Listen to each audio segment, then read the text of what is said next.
माँ के चरणों में सादर प्रणाम। पीताम्बरा परिवार के सभी सदस्यों को मेरा सादर नमन। माँ, मैं कल अधूरी वीडियो बनाई थी। मेरा नाम रीता, मैं आपकी शिष्या भी हूँ। कारण माँ, मेरी 11 साल की बच्ची है जो आंगन में फिसल कर गिर गई, इसलिए मैं वीडियो नहीं बना पाई। इसके लिए मैं क्षमा चाहूँगी माँ। मैं आगे की बात बताती हूँ माँ। रोज की भांति उस दिन भी जब वो मुझे फूल तोड़ने के लिए उठाने आई माँ, तो उस दिन वो आते ही बोली कि आज 5 बज गया है, जल्दी चलो। तो वो भी अपने घर से घड़ी देख कर नहीं आई थी माँ, ना हम भी घड़ी देखे, हड़बड़ में थे। और जल्दी जल्दी हम लोग फूल डाली उठाए हम, और माँ से बोले कि माँ हम जा रहे हैं फूल तोड़ने, आज 5 बज गया है। तो माँ भी नींद में थी, बोली ठीक है जाओ। माँ जानती थी कि ये लोग रोज जाती है 4 बजे और फूल तोड़कर आ जाती है। तो हम लोग चले गए माँ। माँ, आपको मैं पहले बता दूं कि उस समय रात के 1:45 बज रहे थे। ये बात हम लोगों को तब पता चली माँ, जब हम लोगों के साथ घटना घटित हो गई। तो हम लोग चले गए माँ फूल तोड़ने। फूल तोड़ने करीब हम लोग घर से 3 किलोमीटर की दूरी पर जाते थे माँ। और जाते समय माँ रास्ते में एक काली माता का मंदिर पड़ता था। जो मंदिर तो बहुत बड़ी नहीं थी, लेकिन उसमें प्रतिमा बहुत बड़ी थी माँ। बहुत बड़ी प्रतिमा बैठती थी जो कभी विसर्जन नहीं होती थी, हमेशा सालों भर उस मंदिर में वो प्रतिमा रहती थी और सभी लोग पूजा करने जाते थे। हम लोग भी गए थे माँ कई बार। तो जब हम लोग मंदिर क्रॉस किए माँ, तो मंदिर के पास या रोड पे कोई भी नहीं था माँ। जब मंदिर क्रॉस करके जब आगे हम लोग 20-25 कदम आगे बढ़े होंगे, तब अचानक से पीछे से कोई औरत आवाज़ दे रही है माँ, बोली ए। तो हम लोग पीछे मुड़ के देखे माँ कि कौन है। तो देख रहे हैं माँ, ठीक मंदिर के सामने एक औरत सफ़ेद साड़ी पहनी है, जिसका हम लोग मुंह तो नहीं देख पाए माँ, कुछ दूरी पर थे हम लोग। तो देखिए वो आवाज़ दी।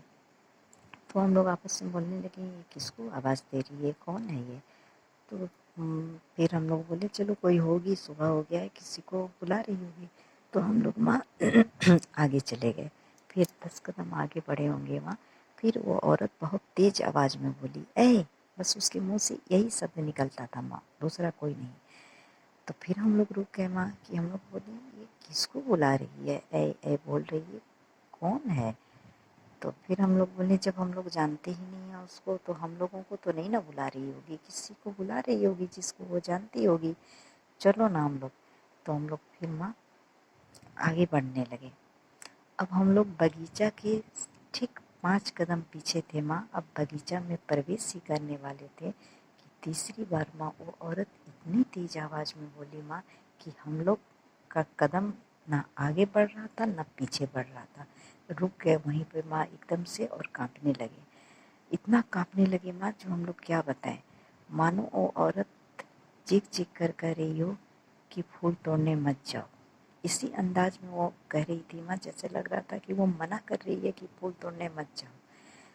तो अब हम लोग माँ खड़े होकर सोचने लगी कि क्या करें। अगर हम लोग आगे जाते हैं तो ये औरत फिर चिल्लाएगी, और पीछे आते हैं तो ये औरत हम लोग को पकड़ लेगी। बचपना था माँ, तो हम लोग डर रहे थे। तो फिर माँ हम लोग चारों तरफ देखे, तो देखे माँ कि मंदिर और बगीचे के बीच में माँ एक वाटर सप्लाई का बहुत बड़ा टंकी था। जो टंकी के नीचे मकान टाइप का भी था माँ, उसमें लोग रहते भी थे और बल्ब एक चल रहा था माँ। तो हम लोग दौड़ते दौड़ते माँ उस टंकी में घुस गए, बरामदे में। जब घुसे माँ बरामदे में, तो बरामदे में 2 खाट लगी हुई थी, वहाँ पे 1-2 आदमी सोया हुआ था। तो हम लोग खाट पकड़ के माँ तीनों एक साथ बैठ गए और काँपने लगे। तो इतने में एक व्यक्ति का नींद खुल गया माँ, तो वो उठ करके बैठ गया और देखा हम लोगों को, तो बोलने लगा कौन हो तुम लोग, कहाँ से आए हो। तो हम लोग बोले कि हम लोग फूल तोड़ने आए हैं। तो बोला फूल तोड़ने। तो घड़ी देखा माँ, तो 2:10 हो रहा है माँ। इसका मतलब हम लोग घर से काफ़ी पहले निकल चुके थे माँ। तो 2:10 हो रहा है। तो हम लोग बोले नहीं नहीं 5 बज रहा है। हम लोग तो रोज़ फूल तोड़ने जाते हैं, आज तो लेट हो गया है, 5 बज रहा है। बोला 5 बज रहा है, घड़ी देखने आता है? तो हम लोग बोले हाँ आता है। तो बोला देखो बताओ कितना बज रहा है। तो देखिए माँ घड़ी में 2:10 हो रहा था। तो हम लोग माँ एकदम से सन्न रह गए और काफ़ी डरे हुए थे माँ। हम लोग कुछ नहीं बोले, माँ क्या हुआ, हम लोगों के साथ कुछ नहीं बोले। बोले कि कैसे तुम्हारे माँ बाप हैं जो 2 बजे रात में फूल तोड़ने के लिए भेज दिए हैं, कोई घटना घट जाता, कुछ बात हो जाता तो क्या होता, कहाँ से फूल तोड़ती हो? तो हम लोग बताएं उस बगीचे के बारे में। तो वो व्यक्ति जो कि वहीं पे उसका घर था माँ, तो वो लोग बगीचे को अच्छे तरह से जानता था। बोला ये बगीचा मालूम है कितना खतरनाक जगह है, बहुत ख़राब जगह है, और वो भी दिन में यहाँ लोग नहीं आता है, तुम लोग रात के 2 बजे आई हो, बैठो यहीं पे मत जाना, जब सुबह हो जाएगा 5 बजेगा तो यहाँ से जाना। मैंने ठीक है। तो हम लोग बैठे रहे माँ। तो वो व्यक्ति फिर सो गया माँ, और हम लोग बार बार झाँक करके बाउंड्री से देख रहे हैं माँ कि कहीं वो औरत खड़ी तो नहीं है मंदिर के पास। लेकिन वो औरत वहाँ नहीं थी माँ, और हम लोग भीतर आके चुपचाप बैठ गए। जब 5 बज गया माँ तो भी निकलने की हिम्मत नहीं हो रही थी।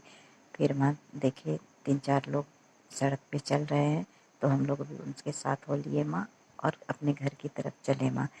जब मंदिर आया सामने माँ, तो हम लोग इतने डरे हुए थे माँ कि मंदिर की तरफ मुड़ करके देखे तक नहीं, और वहाँ से हम लोग भागते हुए घर पहुँचे माँ। घर में सारी बात माँ को बताए, और फूल नहीं मिल तो फूल तो तोड़े ही नहीं थे, माँ देखी ही और सारी बात बताएं। तो माँ हम लोगों को कुछ नहीं बोली। माँ सोचने लगी कि कौन थी औरत, क्यों आवाज़ दे रही थी। माँ को भी कुछ समझ में नहीं आया। तो माँ पिताजी से बोली। पिताजी बोले कि कौन थी वो औरत। पिताजी भी नहीं समझ पाए, माँ कोई नहीं समझ पाया औरत कौन थी। और चूँकि हम लोग बिल्कुल नॉर्मल थे माँ, ठीक थे, कुछ हुआ नहीं था हम लोगों को, तो माँ पिताजी कभी को भी उतना चिंता नहीं लगा, देखें कि हमारे बच्चे ठीक हैं। उसके बाद माँ आज मेरी शादी हो गई है, लेकिन वो रहस्य हमें आज तक नहीं समझ में आया माँ।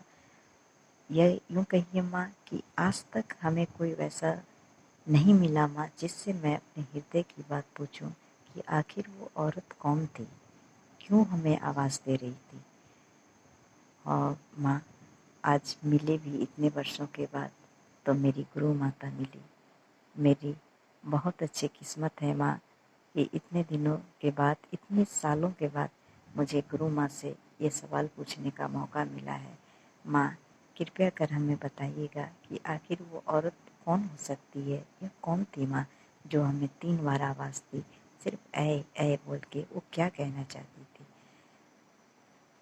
धन्यवाद माँ। सादर प्रणाम।